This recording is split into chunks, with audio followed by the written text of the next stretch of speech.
नमस्कार दोस्तों जब इस देश के भीतर किसी भी पॉलिटिकल पार्टी के भीतर जब सह और मात का खेल शुरू हो जाए तो आप समझ लीजिए उस पॉलिटिकल पार्टी के भीतर से कई बड़े आश्चर्यजनक फैसले आपके सामने आने लगेंगे और आप ऐसे में सोचते रह जाएंगे कि दरअसल सहमात का खेल इतना रोमांच भरा क्यों हो गया मौजूदा वक्त में। दरअसल ये रोमांच भरा खेल भारतीय जनता पार्टी के भीतर का है। दरअसल ये रोमांच बीते 10 सालों में देश के प्रधानमंत्री नरेंद्र मोदी और देश के गृह मंत्री अमित शाह की उस बिसात का है जिसके भीतर भारतीय जनता पार्टी का अपना कोई वजूद अगर इस दौर में कोई बचा तो उसका मतलब नरेंद्र मोदी और अमित शाह का जोड़ी होगा। इस दौर में रोमांच इसलिए भी बहुत ज्यादा है क्योंकि आरएसएस संघ जिस रास्ते चलती रही उस रास्ते में भी उसने खामोशी बरत ली, क्योंकि मौजूदा वक्त में सब कुछ नरेंद्र मोदी और अमित शाह के बिसात के अधीन हो गया। सियासी तौर पर यह सह और मात का खेल अब भारतीय जनता पार्टी के नए अध्यक्ष को लेकर के है।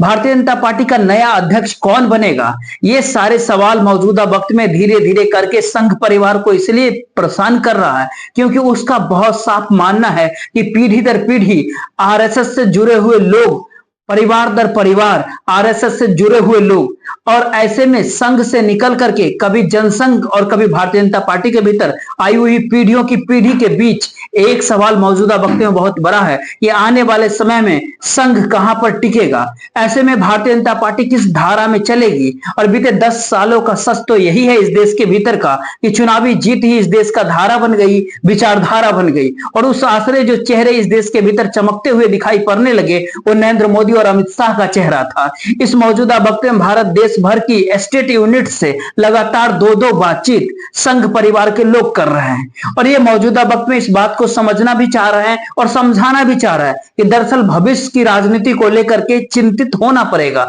ये कैसे चलेगा कि कोई भी संगठन का मंत्री आज एक ही झटके में बना दिया जाए, किसी की भी नियुक्ति कहीं पर भी कभी भी कर दी जाए। संगठन को मजबूत करने के लिए उसके पीछे एक बड़ी सोच होनी चाहिए। यानी यह कहे कि सियासी तौर पर इस देश के भीतर जिस शुद्धिकरण का जिक्र संघ परिवार हमेशा से करती रही वो सब कुछ बीते 10 साल के भीतर इस भारत देश के भीतर मटिया मेट हो गई। तो पहला सवाल आपके मन में यही उभरेगा, क्या सच में मौजूदा भारत में भारतीय जनता पार्टी के नए अध्यक्ष को लेकर इतना चिंतन मनन अब राज्य स्तर और जिला स्तर पर आरएसएस संघ परिवार कर रही है, भारतीय जनता पार्टी के लोगों से मुलाकात कर रही है, हर स्टेट यूनिट के साथ बैठकें कर रही है, यकीनी तौर पर कर रही है। और परंपरा जो रही है उसके भीतर किसी भी सांगठनिक पद पर किसी भी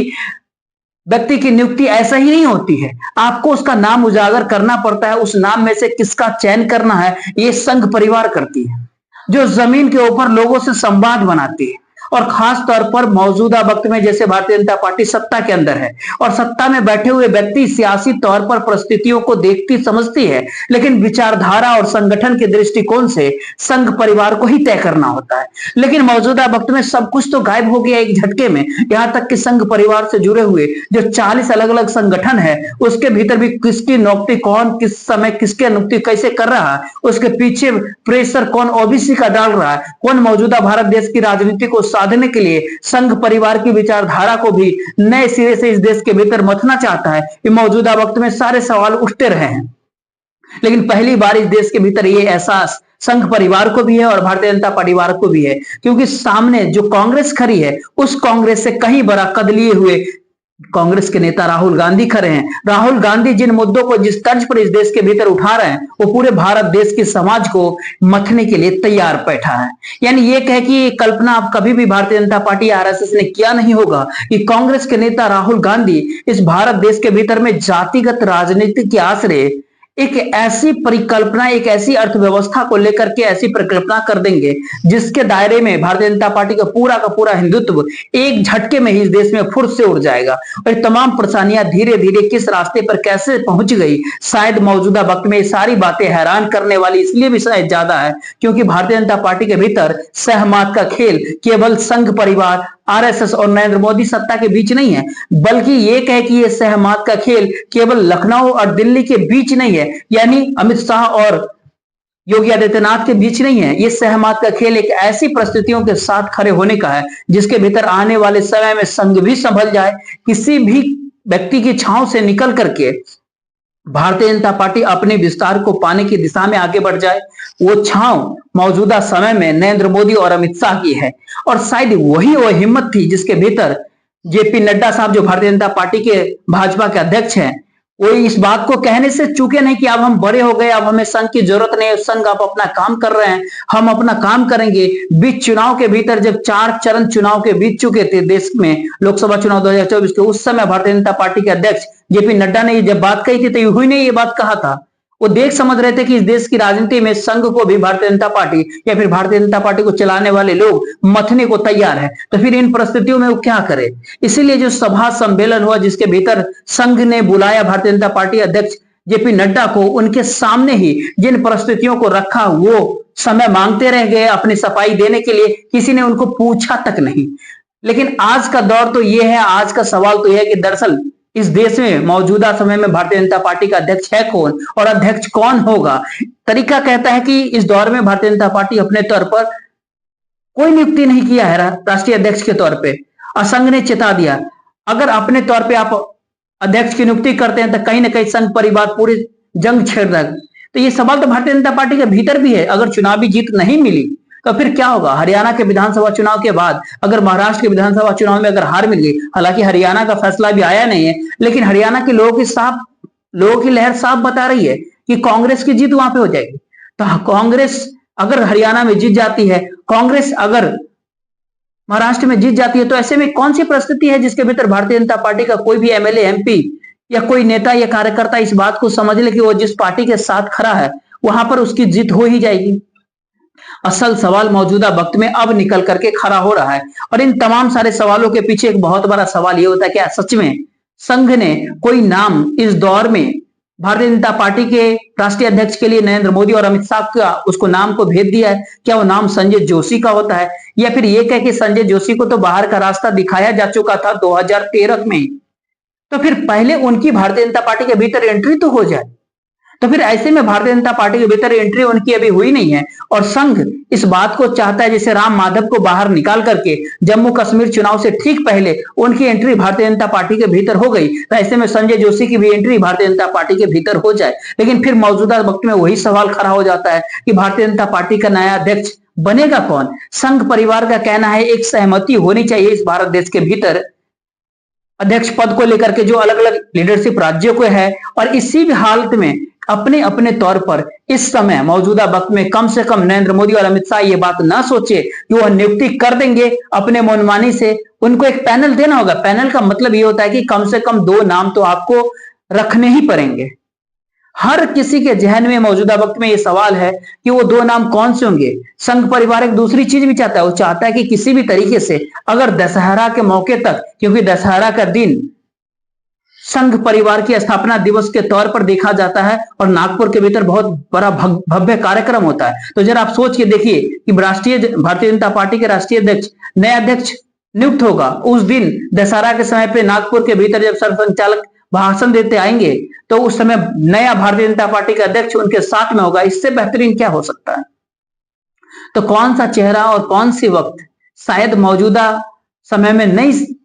राजनीतिक सहमत की खेल है जो भारतीय जनता पार्टी के भीतर चल दिखा है, और इसके भीतर अपने तौर पर समय को लेकर, वक्त को लेकर के दिल्ली इस बात को मान के चलती है कि किसी भी हालत में महाराष्ट्र के विधानसभा चुनाव से पहले नया नाम नहीं सामने आना चाहिए। यानी ये कहे कि हरियाणा के विधानसभा चुनाव परिणाम, उसके बाद महाराष्ट्र के विधानसभा का चुनाव का परिणाम, महाराष्ट्र में चुनाव परिणाम हर हाल में 20 नवंबर के समय तक तो आ ही जाएगी, क्योंकि 26 को वहां पर नई सरकार का गठन हर हाल में संवैधानिक नियम काल के अनुसार होना ही है। तो फिर ऐसे में 20 नवंबर से पहले अगर ऐलान होना नहीं चाहिए, जब महाराष्ट्र के चुनाव के परिणाम आ जाए उसके बाद भारतीय जनता पार्टी के राष्ट्रीय अध्यक्ष का नियुक्त होना चाहिए। ये दिल्ली सोचती है, नरेंद्र मोदी और अमित शाह सोचती है, संघ सोचती है कि दशहरा से पहले हो जाए, इतनी जल्दी हो जाए। क्यों दिल्ली सोचती है कि महाराष्ट्र के विधानसभा चुनाव के बाद, और महाराष्ट्र विधानसभा चुनाव के बाद एक नाम जुड़ता है वहां से देवेंद्र फडणवीस का। इस नाम को लेकर के मौजूदा वक्त में जिस अंदाज में महाराष्ट्र की सियासत को साधना था भारतीय जनता पार्टी को, अगर वो राजनीति अगर नहीं साधी जा चुकी तो फिर 2024 के लोकसभा चुनाव के भीतर जिस तरह से बड़ी मुश्किल से 9 सीटें पर जीत मिली थी महाराष्ट्र के भीतर भारतीय जनता पार्टी को, उसके बाद पुरानी सीटें थी उसको गवा बैठी। ये स्थिति समझ बैठी है भारतीय जनता पार्टी की आने वाले समय में केवल देवेंद्र फडणवीस के जरिए महाराष्ट्र की विधानसभा चुनाव को नहीं साध सकते। फिर आपको शिवसेना भी दो हिस्से में महाराष्ट्र में बढ़ चुकी है। असल शिवसेना माता पिता के चेहरों के साथ जो चलती थी, पिता के चेहरे बाला साहब ठाकरे के साथ उद्धव ठाकरे, जो चुनाव चिन्ह था वो अभी एकनाथ शिंदे को दे दिया गया।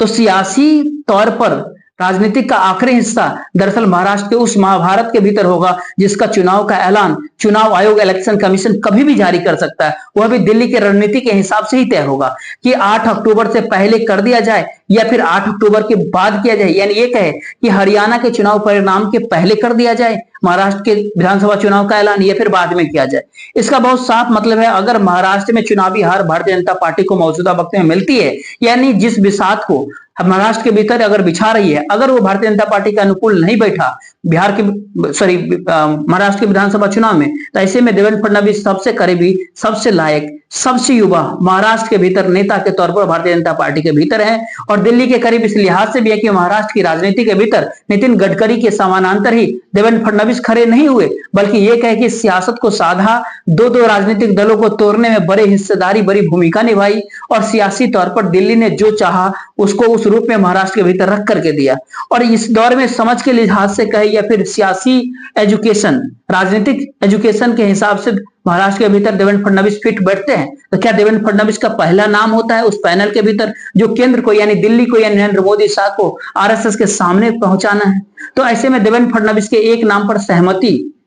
क्या संघ परिवार कर लेगा? संघ परिवार चाहेगा दूसरा नाम, और दूसरे नाम को लेकर के ही असल सस्पेंस है भारतीय जनता पार्टी के भीतर। ये दूसरा नाम उस पैनल के भीतर कौन आएगा? और ये नाम हर किसी को चौंका सकता है, क्योंकि जो तैयारी भारतीय जनता पार्टी के जरिए राजनीतिक तौर पर दिल्ली के भीतर होती है, वो इस बात को जानती है कि सहमात के खेल में कम से कम आपके जहन में आने वाले समय की 2-3 चालें तो होनी ही चाहिए, तभी आप कोई चाल चल सकते हैं। और राजनीतिक तौर पर शायद इसीलिए ये सवाल बड़ी दूर की गोटी होती है जो लगातार इस देश के भीतर चलते आ रहा है। क्या संजय जोशी, वो नहीं तो फिर वसुंधरा राजे सिंधिया? जी नहीं, बिल्कुल नहीं। इन तमाम सारे परिस्थितियों के भीतर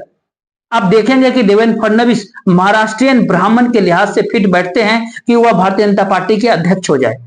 इस मौजूदा वक्त में जो ओबीसी राजनीति देश के भीतर थी उसको मटिया मेट राहुल गांधी की ओबीसी राजनीति के ठीक समानांतर जाति जनगणना, कास्ट सेंसस और जाति के एक्सरे के आश्रय मौजूदा भारत देश के भीतर उसकी भागीदारी कैसे होनी चाहिए, कहां होनी चाहिए, इसके जरिए उन्होंने बता दिया। तो ऐसे में विपक्ष के नेता राहुल गांधी के सामने किस व्यक्ति को खड़ा किया जाए? इस भारत देश की राजनीति को संभालने के लिए वो दूसरा नाम कौन सा होगा? और ऐसे में विपक्ष के नेता राहुल गांधी हर किसी के जहन में मौजूदा वक्त में क्यों है, यह भी सवाल अपने आप में हो सकता है। लेकिन मौजूदा वक्त में असल सवाल तो यह है कि वह कौन सा नाम होगा जिसको लेकर के पैनल में रखा जाएगा और उसके जरिए एक दो नहीं बल्कि ये कहे कि कई निशाने साधे जा सकते हो। यूं कहे वो नाम योगी आदित्यनाथ का दिल्ली की फाइल के भीतर दर्ज तो नहीं हो चला है। यानी ये कहे कि योगी आदित्यनाथ और दिल्ली के बीच का झगड़ा, क्या ये नरेंद्र मोदी और अमित शाह से हटकर, योगी और नरेंद्र मोदी का झगड़ा हट करके यूपी का जो मथने का सोच अमित शाह ने बिछाई थी उत्तर प्रदेश के भीतर, वो शायद फिट नहीं बैठ पाई। एक समय वहां पर बंसल जी पहुंचे लेकिन उनके मार्फत तमाम सारी चीजें चल नहीं पाई। वह कौन सी परिस्थिति थी जिसके भीतर अभी यूपी को अपने हाथ में लेना पड़ेगा? ये परिस्थितियां इसलिए बड़ा महत्वपूर्ण है क्योंकि योगी आदित्यनाथ उत्तर प्रदेश के भीतर 2024 के लोकसभा चुनाव में बड़ी हार देखने को भारतीय जनता पार्टी को मिली, और वो हार प्रधानमंत्री नरेंद्र मोदी के चेहरे के आश्रय ही थे या फिर ये कहे कि योगी आदित्यनाथ के गवर्नेंस के जरिए थी। ये तमाम सारे सवाल इसलिए इस मौजूदा वक्त में बड़ा नहीं है क्योंकि देश के प्रधानमंत्री पद के लिए देश का चुनाव हो रहा था और वहां पर ढह करके पार्टी एक झटके में उत्तर प्रदेश के भीतर अगर 30 सीट गवा बैठे पिछले बार की तुलना में, तो इसके बाद बचता क्या भारतीय जनता पार्टी के भीतर? तो ऐसे में क्या दूसरा नाम योगी आदित्यनाथ का होगा? योगी आदित्यनाथ और देवेंद्र फडणवीस भारतीय जनता पार्टी के राष्ट्रीय अध्यक्ष के पैनल में होंगे जिसको भेजा जाएगा संघ परिवार के सामने। अगर संघ इसमें सहमति जताती है कि वो पैनल के हिसाब से ही चलेगा और फैसला कम से कम पैनल के आश्रय लेना चाहिए, तो इन दो नामों में एक सवाल तो बहुत साफ है कि दिल्ली से लेकर के उत्तर प्रदेश के मुख्यमंत्री योगी आदित्यनाथ का 36 का आंकड़ा। दूसरा एक और मौजूदा वक्त में सवाल है, इस दौर में जिन तमाम सारे बातों का जिक्र हुआ करता था कि नंबर 2 नंबर 1 ना हो जाए और उत्तर प्रदेश के भीतर मुख्यमंत्री योगी आदित्यनाथ को कहीं बदल न दे, जिस बात का जिक्र जेल से निकल करके अरविंद केजरीवाल भी इस बात का जिक्र करके उसके बाद संघ से 5 सवाल भी पूछ डाले, तो वो तो उनका सॉफ्ट कॉर्नर आरएसएस संघ परिवार को लेकर के। उन्होंने संघ को अपनी महत्ता भी बताई और संघ परिवार को भी उनकी महत्ता बताई कि हम दोनों तो एक नाव में कभी भी सवार थे, लेकिन मौजूदा समय की परिस्थितियों के भीतर आपको अपने आप को संभालना पड़ेगा। इसीलिए निशाने पर उनके और कोई नहीं बल्कि ये कहे कि नरेंद्र मोदी सरकार, मोदी सत्ता, खुद नरेंद्र मोदी अरविंद केजरीवाल के निशाने पे होते हैं। और निशाने का जवाब वो सर संचालक मोहन भागवत से पूछ रहे थे। यानी ये कहे कि नरेंद्र मोदी की मौजूदा वक्त की राजनीति को अगर आप समझना शुरू कीजिए, तब आप जान पाएंगे कि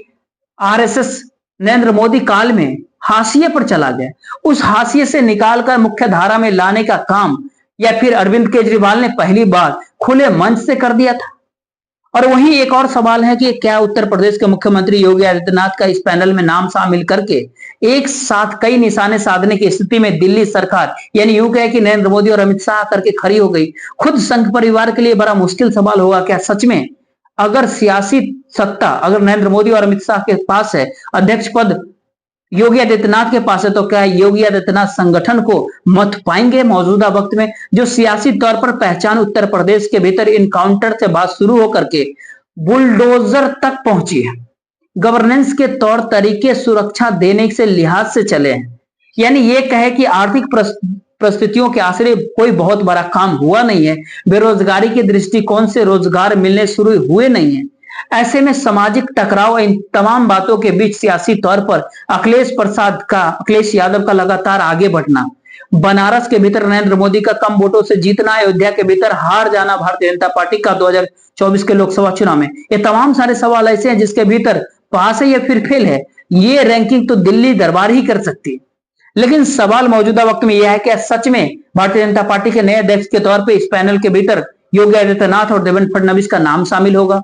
और इस नाम के पीछे का पूरा खेल, जिस पूरे रणनीति को मथने का खेल है, उस पूरे मथने का प्रक्रिया क्या नरेंद्र मोदी और अमित शाह की राजनीति अब संघ परिवार को भी समझाने लगे हैं। वो इस वक्त की कौन सी राजनीति है, वो कौन सी इस वक्त की परिस्थिति है। आज लगता है आज मौजूदा वक्त में राहुल गांधी भारतीय जनता पार्टी के भीतर समा गया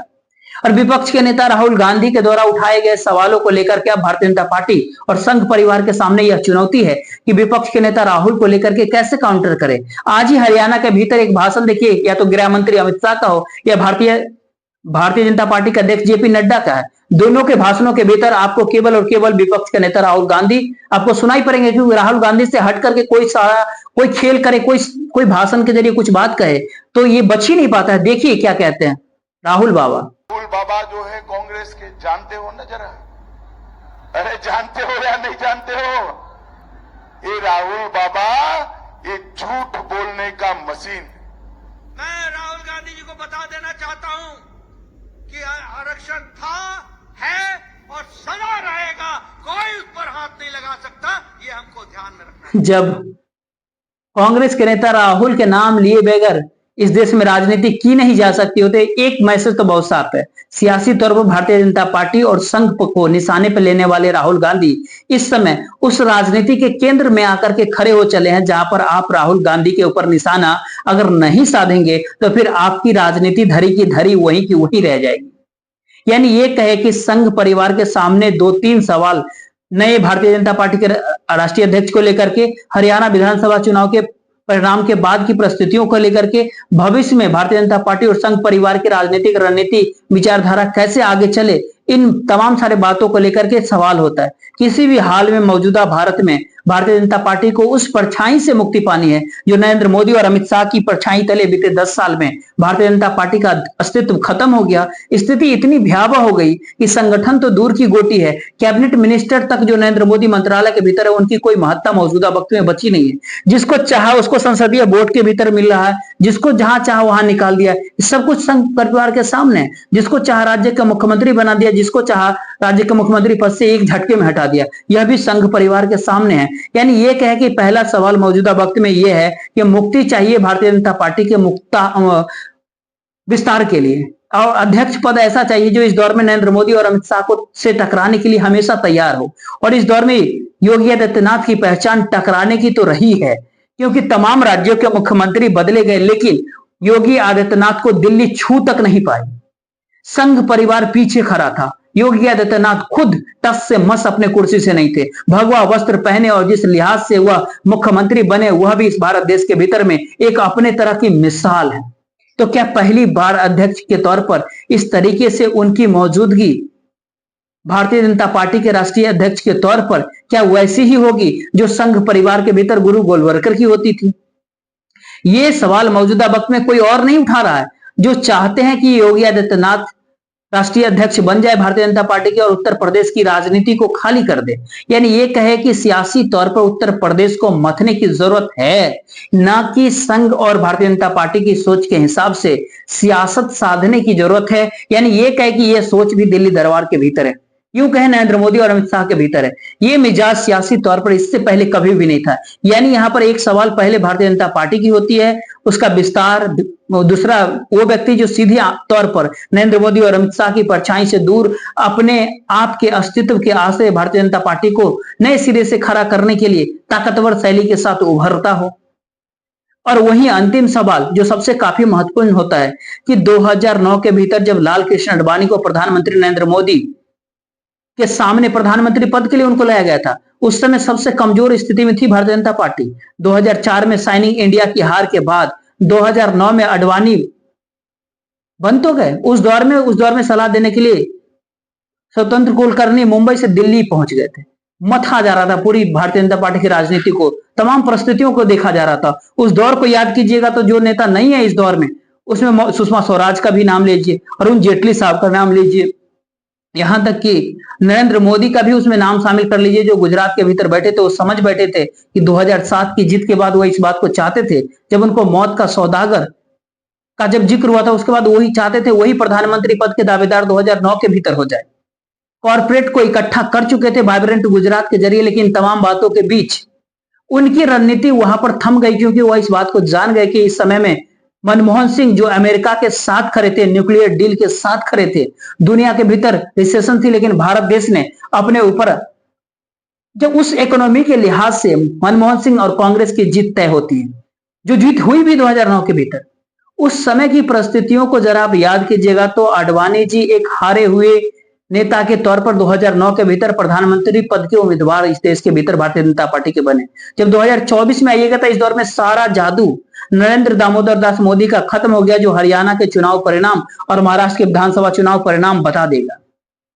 दरअसल उसके बाद सवाल उठता है कि अगला कौन सा चेहरा इस देश के सामने भारतीय जनता पार्टी के मुखिया के तौर पर होगा। ये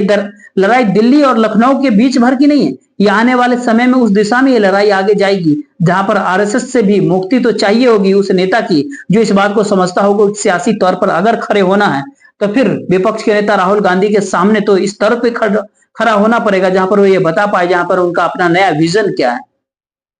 यानी एक है कि मौजूदा भारतीय जनता पार्टी और मौजूदा संघ के भीतर से मुक्ति वाले नेता की खोज तो होगी, लेकिन सवाल है कि मौजूदा समय का सवाल तो ये होता है कि भारतीय जनता पार्टी का नया अध्यक्ष कौन होगा, और ये अध्यक्ष इन्हीं दो तीन बातों के बीच में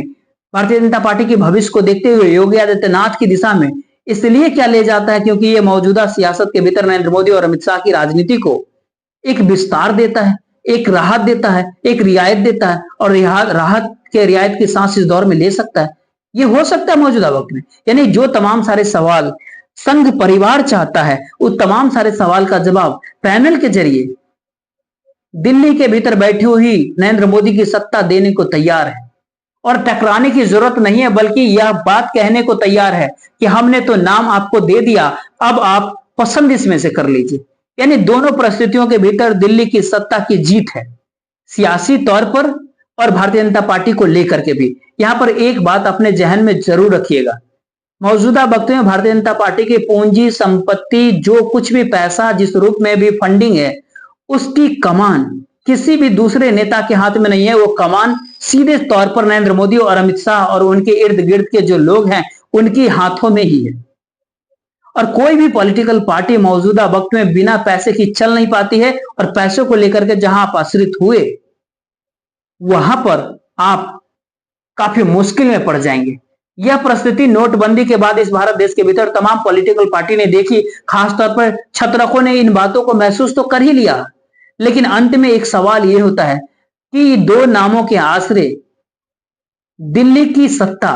मौजूदा समय में अपने हाथ में कमान भी रखना चाहती है और अपनी हथेली के ऊपर नए बीजेपी अध्यक्ष को भी रखना चाहती है, और ऐसे में सियासी तौर पर रास्ता भी उत्तर प्रदेश का बहुत साफ चाहती है। आपको ये बातें चौंका सकती है? आप इंतजार कीजिए दशहरा से पहले या फिर महाराष्ट्र के विधानसभा चुनाव के बाद। देखते रहिए इस वीडियो को, ज्यादा लोगों तक शेयर कर दीजिएगा, वीडियो को लाइक कर लीजिएगा, चैनल को सब्सक्राइब जरूर कीजिएगा। जय हिंद, जय भारत।